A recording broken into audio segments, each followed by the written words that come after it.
पंडित कुंजीलाल दुबे संसदीय विद्यापीठ की ओर से भोपाल में राष्ट्रीय सेमिनार का आयोजन किया गया। राजधानी के पीवी नरोन्हा प्रशासन एकेडमी में कार्यक्रम का आयोजन हुआ।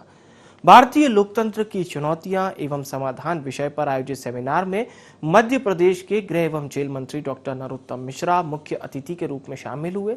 वहीं पूर्व प्रोटेम स्पीकर और विधायक रामेश्वर शर्मा, इसके साथ ही साथ विधानसभा के प्रमुख सचिव एपी सिंह भी सेमिनार में मौजूद रहे। सेमिनार में देश भर के अलग अलग राज्यों के विश्वविद्यालयों के प्राध्यापक और विद्यार्थियों ने हिस्सा लिया।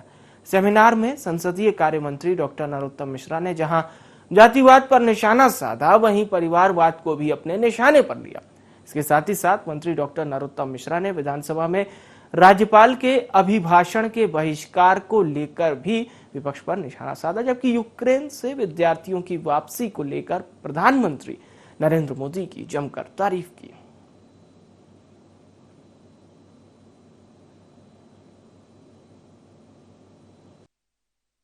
विश्व का सबसे बड़ा लोकतंत्र है और सबसे समृद्ध लोकतंत्र है,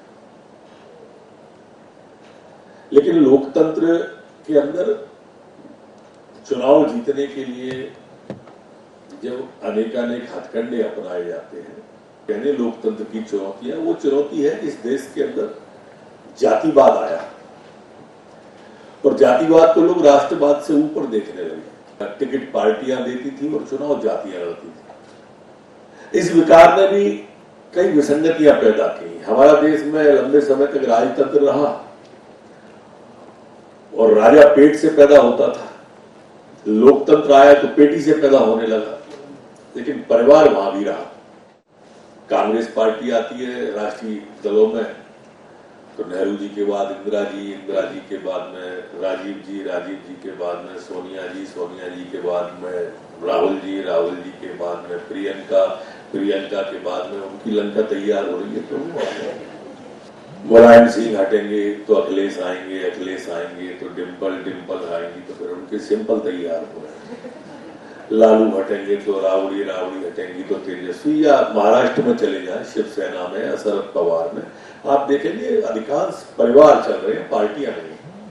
आप कल्पना करना, लोकतंत्र में जब किसी पार्टी का मजबूत व्यक्ति होता है, हम इसी देश में हमने देखा है कि कश्मीर से हम लोगों को बाहर नहीं निकाल पाए थे और कहा यूक्रेन से निकाल लाए। इतना बड़ा परिवर्तन होता है, अंतर्मुखी होकर सोचोगे तो समाधान मिलेगा।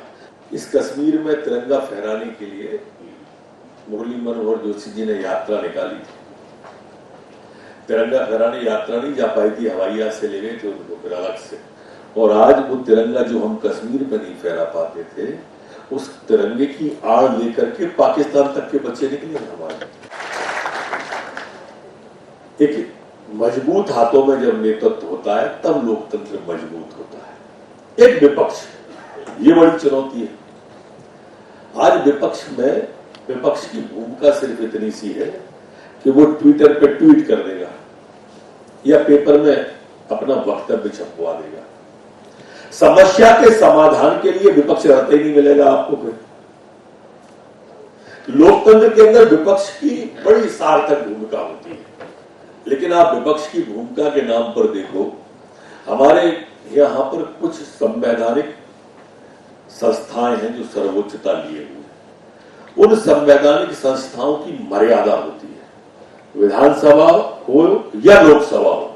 हमारे यहाँ इस बार आप चूंकि बाहर के हो तो उन्होंने ट्वीट करके बहिष्कार कर दिया।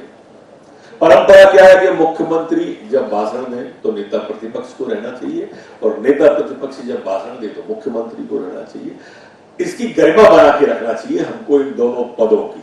मोदी जी एक ही व्यक्ति थे जिनने आके राजनीति को बदल दिया, देश की को राजनीति के तरीकों को बदल दिया, परिवारवाद पर प्रहार कर दिया उस व्यक्ति ने और देश उसके साथ में खड़ा हो गया। आप कल्पना करो ना, 8 साल पहले की जब हमारे देश के प्रधानमंत्री, मैं आलोचना करने की दृष्टि से नहीं कह रहा,